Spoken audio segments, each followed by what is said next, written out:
Trust has been a big discussion over the conference so far. So we're going to move into another conversation on the trust architecture from blind faith to on-chain truth. This panel will be moderated by Adriana Ennab. She is the director of the UK and EU for Stand With Crypto. So if you could help me welcome her to the stage. This panel is loaded and you are really going to enjoy.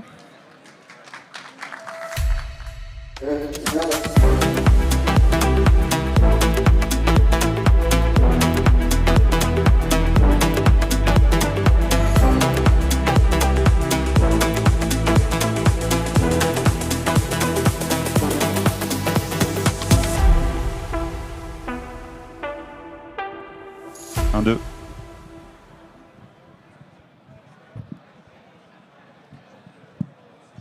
We good? Sure. Good afternoon, everyone, and welcome to our panel, Trust Architecture. It's great to have you here. I have an amazing group of speakers today. Hold on one second. Can you speak closer? Oh, can you not? Yeah, there we go. Okay, sorry. To our panel, Trust Architecture from Blind Faith to On-Chain Truth. Thank you for joining us, and I'm so honored to be with this fantastic group.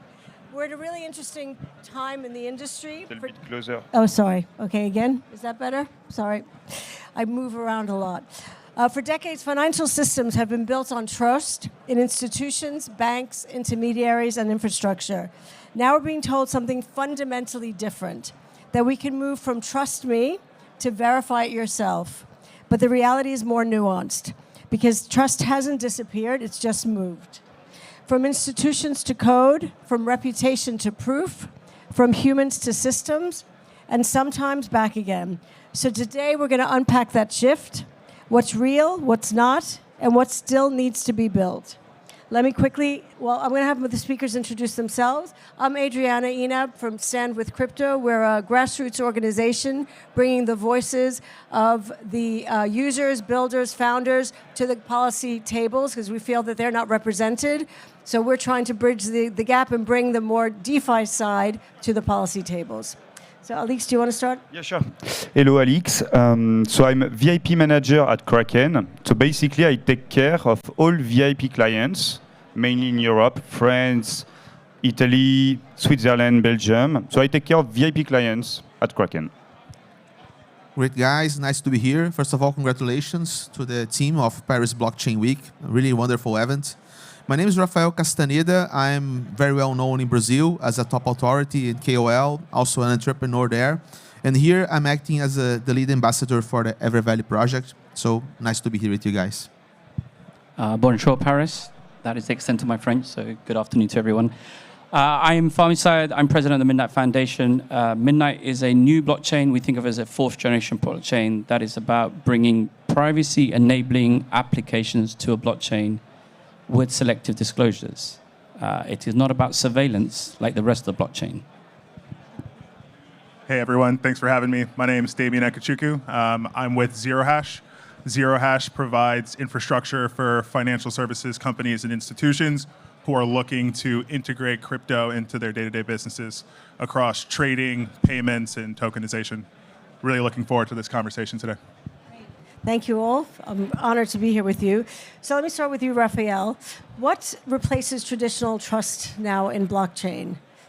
Great. The question of trust is very important to everyone who is acting with blockchain.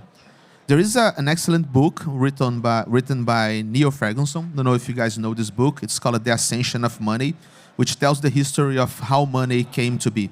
Usually think on money like, we had like corn and then gold and then paper and then credit cards, but that's not the true history.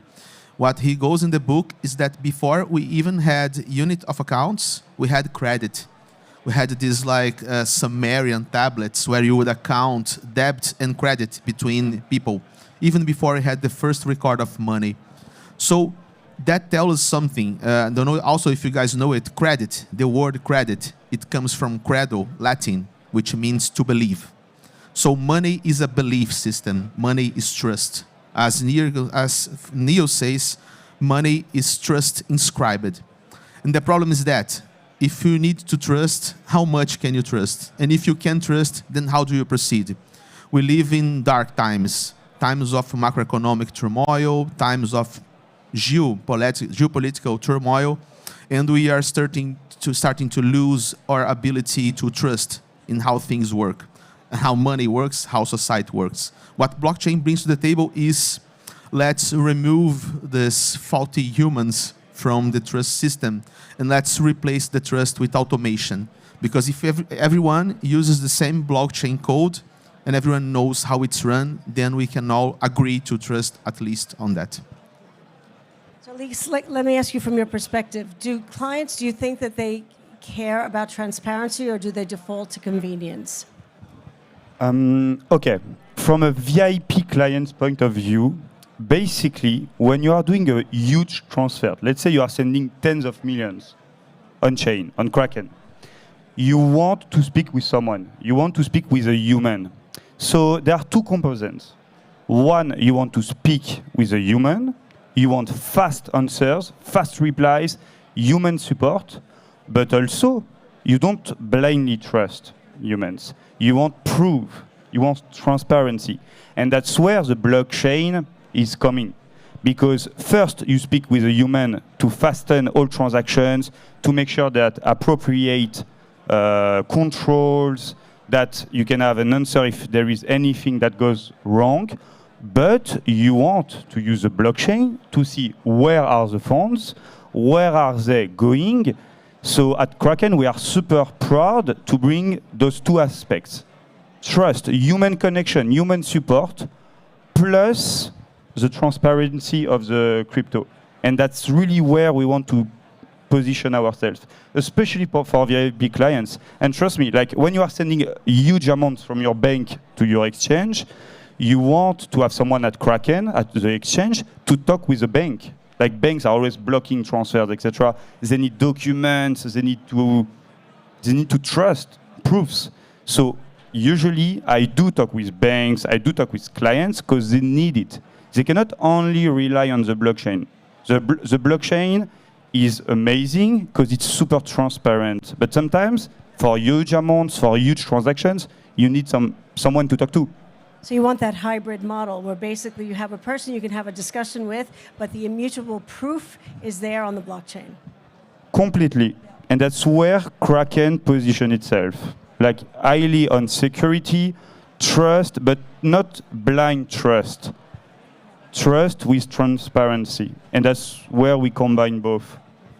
Can I just add to that? Absolutely, please. I think we confuse trust and transparency as being the same thing. So if you move money from your bank account to another bank account, 4 people might know about it. The 2 banks, the person sending it, person receiving it. You send it from a Bitcoin wallet, everybody knows about it. That's transparency, that's surveillance. That's not truth. Blockchain was built, Bitcoin, as a truth layer. Why? Because it's not centralized.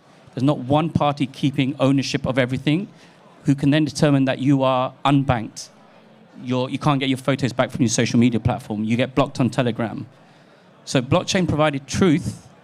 The mistake that Bitcoin made, and Satoshi wrote it in one of the papers he responded to, was he did it with transparency because the technology did not exist at the time to provide truth without transparency. So people confuse transparency as truth. You could be transparent, and yet you tell me how many issues of fraud have existed in blockchain. They exist. So it's not about truth. We confuse the two things. So I would argue there are better ways to do it and different ways to do it. I think what we're talking about is that the ability to speak to somebody and the trust in that you can see the transaction has been processed. So you've transferred money from your bank to somewhere else. You can actually see that happening. Whereas when it's just, so you have to have a human in the loop is what Alix was saying, right? As opposed to that happening and you can't understand what's happening. You can't get to the end of the story. So that's transparency. You said transparency, the difference between transparency and privacy. So that's transparency, but you still have your privacy unless you decide to give up that privacy, correct? Yeah. So Damien, let me ask you, how do institutions define trust? I think this is how do institutions define trust? Yeah, I mean, I think there's layers to this, right? Yeah. Exactly what Alix is saying in terms of that trust in an end customer relationship. that's what Kraken needs. That's what they rely on. That's their entire value proposition. Once that trust breaks down, they could churn and go to the next platform that offers a service that they believe in. But I also think Fahmi at the infrastructure layer, makes a very, very good point. Transparency, and I think you used the term selective disclosure. That's a very important thing. The right parties need to know what is actually happening on chain, how the transaction is being cleared, the amount of money or value that's being shared. I think that's something that we've talked to a lot of institutions about, right? When they're thinking about scaling their usage of blockchain because of all the value propositions that we've talked about, the automated nature, the speed, the cost, one of the things they get very concerned about is, okay, so can everyone just go to Etherscan or a Block Explorer and start, looking at my flows, understanding my revenue streams, my business performance, and actually acting on that and trading on that? That's not secure. That's actually damaging trust for their shareholders or other stakeholders. So I think it's really important to consider that there are many layers to this, and all of us up here on this stage have different types of trust that we need to uphold with our stakeholders. Well, it's really, yeah, absolutely. And it's really interesting because I think one of the questions I had for you, Fahmi, which we touched on is, can privacy and transparency coexist? Which I think they can. So I think it's what I mentioned, but tell me what you think, that you can be transparent, but it can be private about who that transparency is about, unless you decide to disclose that. So I spent 20 plus years in the hedge fund world. I work for one of the largest hedge funds. They are very private. They're private in how they collect data, research that data, build portfolios, execute trade, move margin, move collateral. But they're transparent to the regulators in terms of their holdings, disclosures around shorts, 13F filings in the US. So you can be both private and still provide transparency. Where we come from at Midnight is the concept that blockchains have to be fully transparent. Because to the earlier point, everybody gets to see every transaction on Bitcoin. Everybody gets to see every transaction on Hyperliquid. And when that happens, people do one of two things. They either go against the trade or they follow the trade. So either they erode alpha no matter which direction they take. So the person with the original idea, the original trade, they've done all the hard work, they spent all the money on the research, and they get copied or they get blocked. That's not the blockchain that I want to be part of. I don't want my wallets being hacked or my clients' wallets being hacked. I'm sure that's true of many of the people on this panel and everybody out there. If I were to ask everybody to raise their hand and just did a quick survey and said, would you tell me your name after this event and walk up to me? They'd probably say yes, because they're happy to selectively disclose that name. Where do you work? Yes, I might tell you. Where do you live? I might tell you, but I won't tell you my home address, just the city I live in. But would you tell me your bank account and the last transaction you made? No. And yet, if I find your wallet on Bitcoin, Ethereum, Solana, I know exactly what you did. So transparency is not good for us. But you know what? But you don't know that that person did it. You know that someone's done it. There is enough data analytics to figure out, certainly for the smallest individual to the largest corporations, what they're doing. Wallets get docked all the time. I'm sure Kraken might tell you that every now and then they have many wallets. Why? Because they don't want the risk of one being docked. They have to have lots of operational backups. Mm-hmm. Now, that doesn't exist in banking in that same way. The transparency creates that risk. So where our belief at Midnight is that you should have privacy. You should be able to have private holdings with private transactions where, depending on the application, you can make disclosures to a regulator, to your compliance team. But we give the application builders that choice. They may build something that's fully private and they don't do any KYC, KYB, any checks. That will work for some. For the big corporations, they will want some level of, I want to know who I'm interacting with. If not the name, at least proof of who that partner is. Alix, what do you think about what Fahmi is saying? Do you agree with him? What I would say is that from a super practical point of view, when I face my VIP clients, indeed they want privacy. They really don't want people to know what they did. Like, they super want privacy. but they want to be able to communicate with someone that has the information. So they are super selective. They want general privacy. Of course, as you said, nobody wants to be on the spot. Nobody wants to provide information about what they have, especially VIP clients. They are super, extremely security-oriented, especially in France. You know what's going on. A lot of kidnappings, etc. So trust me, like all VIP clients in France, they really don't want to disclose any information. You know, even now, like the French government got hacked, and so now they're even scared to give information to the government.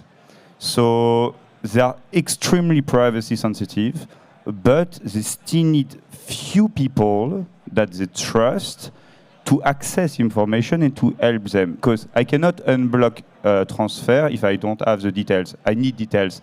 I need your bank statement. I need to double check your name. I need to check if the name is matching the account, etc. So I need to access information. So it's all about who and the selection of who has access to information. And that's where I always say Kraken is a good example of mix between, it's not blind trust because you have on-chain data proofs. You can check everything on-chain. But we are the human layer to access this on-chain layer. And that's where we position ourselves. And as you said, the trust is super hard to build and you can lose it in a matter of seconds. At Kraken, we've been here we are the oldest platform alive at the moment, and we are super proud to have this image of security and trust, and it's super hard to get it.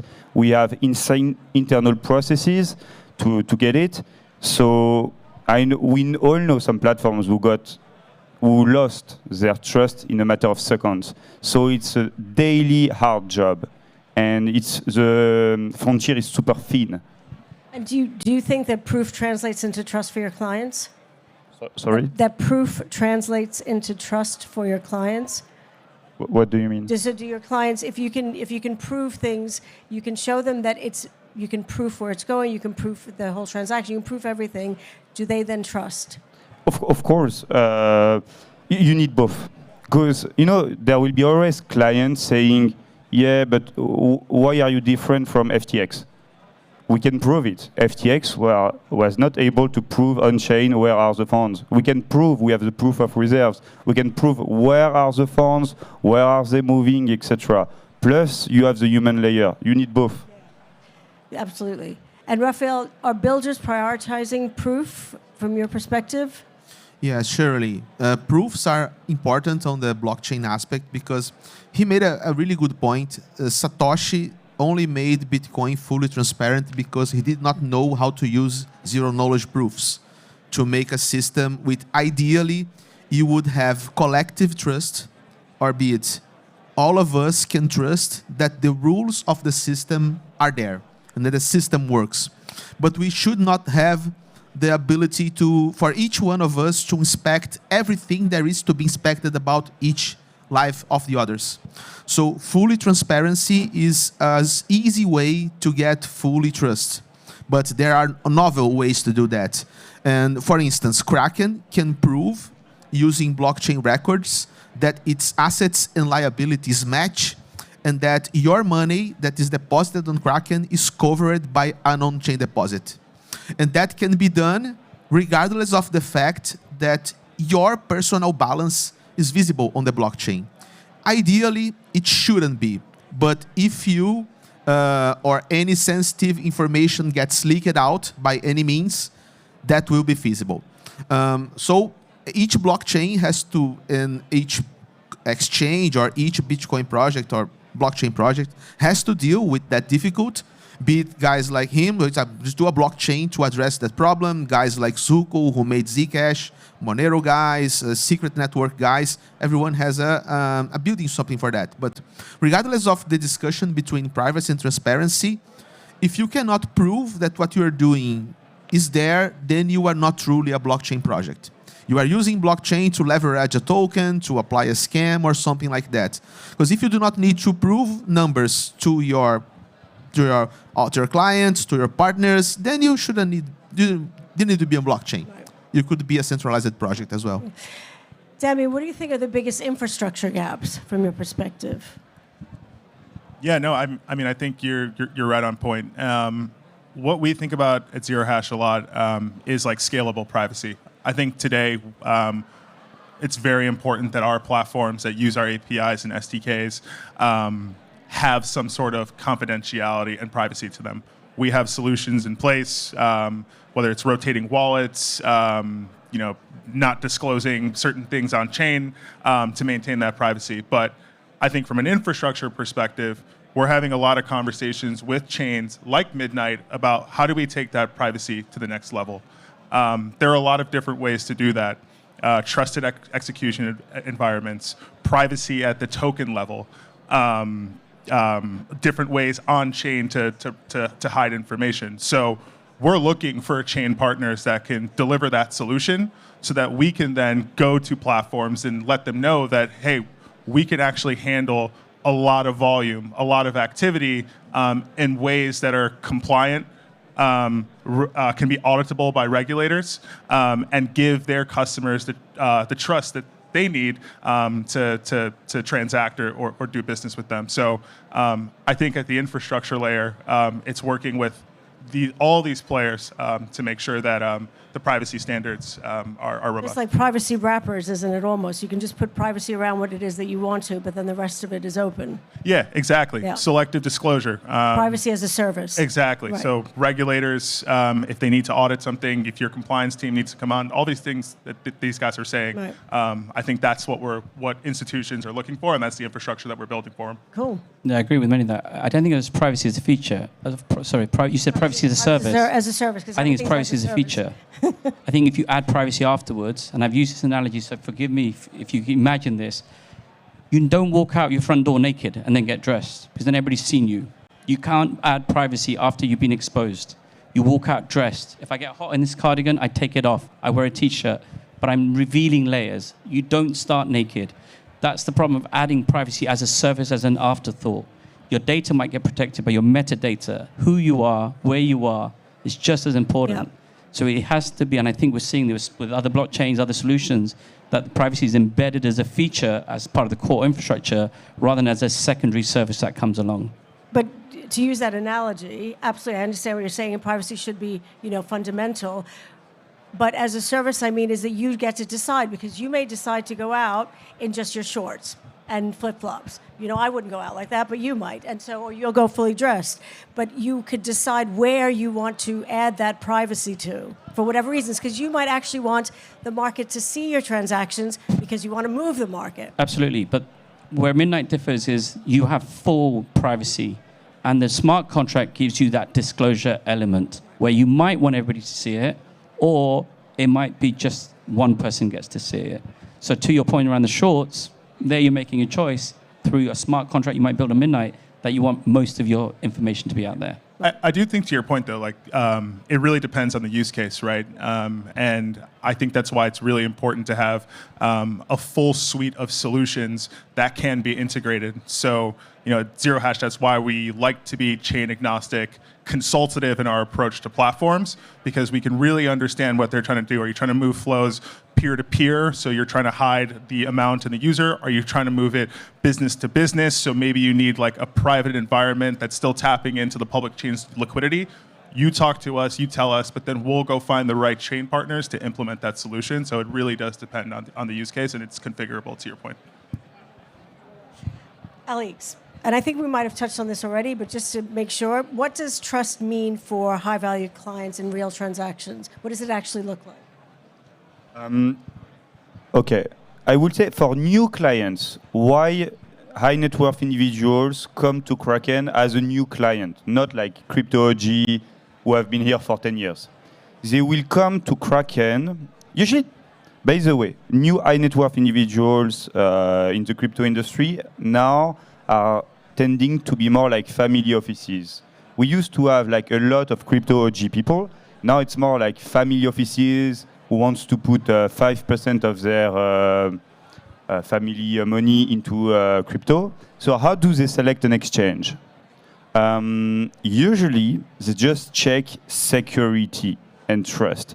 And for family offices, they are not checking the cheapest fee in the world. They are checking the number one platform in terms of security, because the most important is don't lose money. Just be sure that in 5 years, you still get your money. So, who is trustable? So, I know that at Kraken, a lot of people select us because we are the oldest alive. We have never been hacked. Some platforms have been hacked and then they did reimburse their clients. But us, no. And we are, so I would say first our pedigree, like how long have you been here? What's the brand image? Then it's going to be your clients. They're going to check who are our clients. And we are super proud to have a lot of banks. And banks, they trust security first. Third, they're going to check concretely, like what are the security tools we are providing. So indeed, you have your credentials, we have our 2FAs, our GSLs, we have a lot of ways to protect yourself, your funds, etc. We have the proof of reserves, etc. So I would say your pedigree, who are you, how long have you been here, who are your clients, who are you working with, and what kind of processes do you put in place? And that's how usually they end up at Kraken. It's security, and now security is super important. Like, if you are not selecting your exchange with security, what kind of criteria? If you lose your money, if you get hacked, if you lose everything, you don't care about anything else than security. So that's it. Yeah, I would say that goes down a layer as well. I mean, it's the same conversations that Zerohash is having with institutions and platforms. We've been around since 2017. I would add, like, the licensing piece for us has been very important. We're regulated and compliant. Money transmitter licenses in 50 states, 2 New York BIT license, qualified custodian. Same thing in the EU, a MiCR license. These institutions want to know that their money or their assets are being moved in a way that regulators aren't going to, come ask them about later. And then when it comes down to like SLAs, we have 5 nines of uptime, right? So making sure that there is no downtime. We've seen a lot of stress tests over the last few market cycles, again, since we've been building since 2017. And that's something that institutions can rely on. So I think it's the same exact framework when they're evaluating a platform like us. I was going to ask you, how do you operationalize that at scale? Yeah, I think we have a lot of geographic coverage. We have a settlement operations team that's distributed, so obviously we can address issues around the clock. And then I would also say we work with like a lot of trusted partners in the space for custodying assets, whether it's big institutional providers like a Fireblocks, and then working with strong chains like Fahmi, in order to, again, give clients or platforms the types of solutions that they would want, the speed, but also the trust and resilience in a chain that's been operating for a long time. And Fahmi, does privacy impact accountability from your perspective? I think privacy has a bad name. We're all entitled to our privacy. When you have privacy, you get choice about what you want to share as opposed to what you're forced to share. It gives absolute accountability. So I think maybe we're confusing proof in different ways. When I think of proof, I think about how do I prove something to somebody without disclosing sensitive information? And then if I need to give them more information, how do I reveal that in a way that still protects me, my assets, my business? So at Midnight, we use zero-knowledge proofs. And through those proofs, there's a mechanism whereby information never comes on chain. I can prove cryptographically my age, my jurisdiction, my portfolio's VAR, my portfolio's gross market exposure, net market exposure, without handing my entire portfolio over to a bank's risk department to go and assess. So we have recently announced a partnership with a UK regulated bank. I think it's the first of its type, where they are putting their cash deposits and tokenizing them on a permissionless network, but privately. So only they and their customers get to see it. Not everybody on the Midnight chain gets to see it. That's stage one. It's fully approved by the Bank of England. one of the top 4 banking regulators in the world, and the PRA. Phase 2 of that project is we have RWA issuances coming, stable coins, money market funds, access to private equity funds, hedge funds. Because the issue with RWA is not supply and issuance. There is too much supply. There's no distribution. But suddenly we have a bank with high net worth clients who want to take their tokenized deposits and have access to these private tokens that we will bring on. Now, they're private in the sense that nobody else gets to see them, but the bank's clients can get to see them and access those. And then the third phase, which is a real unlock, tokenization is not about democratization or fractionalization. They help. It's about collateralization. It's about Lombard lending. It's the access that the VIPs get. I'm just a P, so I'm just a person. So the VIPs, like Elon Musk, get access to buying Twitter because they got Tesla shares that a bank will leverage them for. Most people who don't have access to Lombard lending have to sell their assets to go and buy another asset, have to sell something to pay their tax. These are the things that are coming to Midnight. This is a regulated bank who does not want their client information public, but they've chosen a public blockchain to build this private solution. But I think, I mean, not on the privacy issue, but just what you're touching on. I talk a lot about the fact that the markets aren't going to scale unless there's that secondary market, unless you can use them as collateral, unless you can lend them out. You know, so basically a repo market, the secondary market, you need to have that because otherwise the primary market is not going to scale. Absolutely, and I have a lot of love for Kraken. We do a lot of work with Kraken. When Alix speaks about proof, it's proof that Kraken provide. So you have to trust. Bitcoin was invented because of the banking crisis in 2008, because you lost trust in the bank. So here we are buying tokens and having to trust a third party for service. Now, that's one solution. But with Midnight, in about 2-3 months, there's going to be a solution which will allow people to control wallets on other networks from Midnight privately and represent all of their blockchain assets as proof of collateral privately, and then selectively disclose it to Kraken to get better leverage on their assets to other counterparts. That, for me, is the true unlock. Very exciting. Very exciting. Rafael, let me ask you, do you think expectations match reality? I think that depends on the content and on what you're trying to do. The case of EverValue is interesting because it is not an institutional project like the subject we're talking about. It's really a hands-on, full crypto-native project. And we have a Bitcoin vault. We issue a token that is backed by Bitcoin. There is a redeeming mechanism, all sorts of complexity around Bitcoin-oriented tokenomics. And the thing is, people come to us and say, well, what happens if you guys take all of the Bitcoins and go to to another place? What if you guys rug the project? But the way we set up things is that everything is auditable on chain. And it's off our hands. We cannot mess up with the smart contracts because they are immutable. So I think expectations match reality when reality can be independently confirmed. So if I state something to be true and you have to trust my word for it, then expectations may not match reality because you may be fooled. But if you can do an independent verification of everything that I have stated, then you don't need to trust my word. You can be informed from me, but you can match the expectation of my promise against the reality of the blockchain code. That's where we get things together. It's a little bit like in relationships. They say there's 3 versions of the truth, his, hers, and the truth. Yes, in blockchain, there is only the code. It is there or it is not there. Damien, who is accountable when something goes wrong? Because I think that's what really concerns people. Yeah. I hate to beat this layer analogy to death, but I think accountability sits with all of us, right? If a user doesn't have their funds or their funds are lost, they're going to go to Alix at Kraken and tell them, what the hell happened? You rugged me. And if that issue is because Zerohash's platforms were down, a platform like Kraken will come to us and be like, what the hell happened? You violated or breached your contract.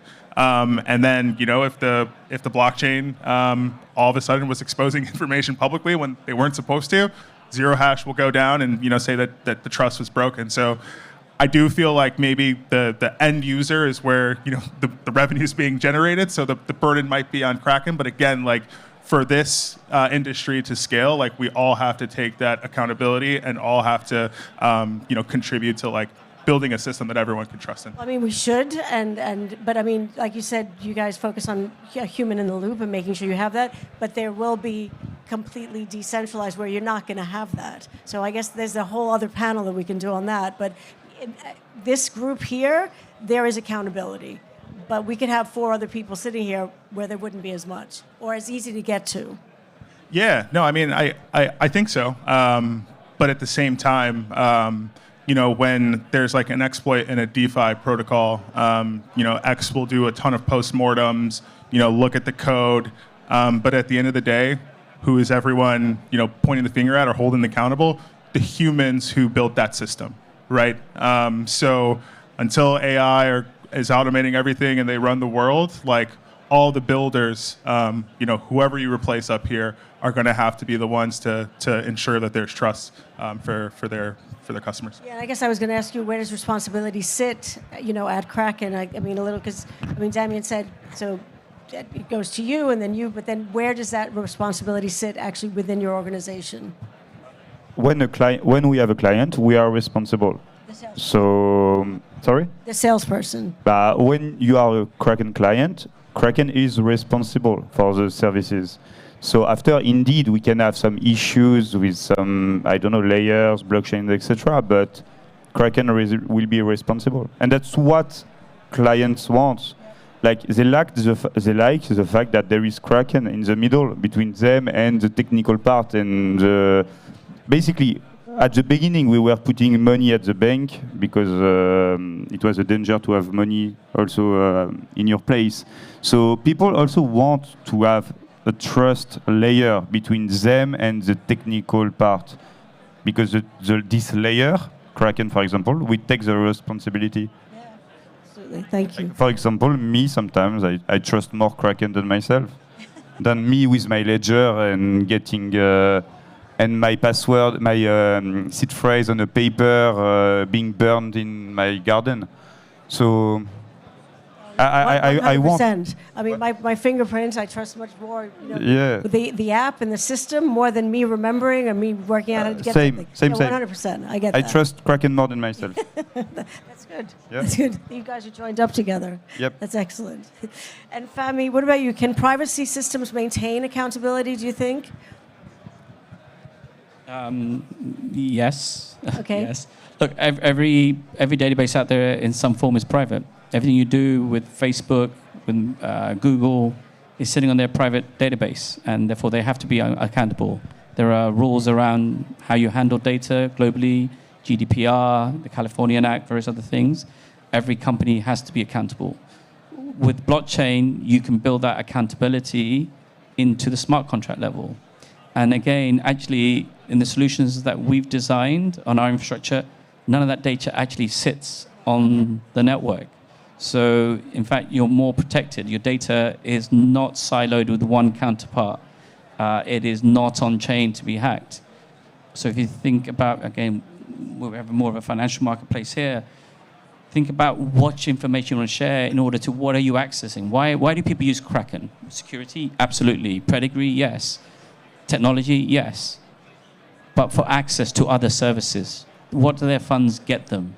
It opens up, why do you bank with a certain bank? It gets you access to certain other financial instruments. So yes, within privacy systems and networks, through proofs, you can have full accountability of the person you are, the counterparty you're transacting with, the information you want to share. So you can move to a place where you have private stablecoins on Midnight performing HR payroll without any other visibility to external world except for the payroll department, the individual, and maybe a tax regulator. So I know that, I'm asking you some questions and you're like, really? Proof, trust, accountability, these things, people understand what they are. But I think sometimes people get confused about what those actually mean and how they fit into the infrastructure on the blockchain. So it's been incredibly helpful for you to give that explanation. Yeah, there are different types of proofs. So proof from Kraken in terms of the reserves is they present a report to somebody that says, here's a list of all my wallets, and these are the assets sitting in there. However, we believe that that should be able to come cryptographically, where you can say, here's proof of my assets, without having to rely on a third party. Absolutely. Thank you. Rafael, I'm going to ask you one question, and then I'm going to do a quick fire before I get kicked off the stage. We get kicked off. What do users expect when things fail? Well, accountability, I think, is the first. The accountability is an important matter. Usually, when we think about accountability, we try to think of punishment. People must be held accountable so they can be punished and pay for their mistakes. That is from really an individual perspective. If someone hurts me, I want to hold the person accountable to get revenge, to punish him for what he has done to me. But as a society, we need accountability so we can fix what is going wrong. So as a society, if someone hurts someone, the aggressor must be held accountable so he doesn't hurt other people anymore. And so that other people don't feel the urge to copycat him and everyone thinks that it's okay to hurt everyone. So we need accountability as a whole to fix things that go wrong. And privacy can do that, in my view. If he's moving money, I must make sure he's not doing money laundering. I can do that by checking his account balance, all of his partners, or he can generate a proof that his wallet is not contaminated by any wallet, no, for any like North Korean hacker or money laundering, stuff like that. And I think we will eventually get to that. I'm going to ask you one question. What is the one thing that industry should stop asking people to trust blindly today? Answer that? Select the best platform and the most secure platform in the world, which is... Oh, wait. Kraken? Yeah. Yeah. Basically, go on Kraken and that's it. You are safe. I would say people to stop trusting the money, trust how money works. I would tell them to stop trusting their friend that tells them blockchain is a scam. Platforms like Zerohash are helping institutions integrate it and create better, financial products and experiences for billions of people around the world. I would not trust in crypto. I would trust in blockchain as a truth layer and go and find the ones who are building invisible infrastructure. Excellent. Thank you so much. That was really interesting. Thank you, guys. For me. I hope everybody enjoyed Thank you, it. guys. Can we give a Thank round you. of applause, please? Thank you. Welcome to Signal Week.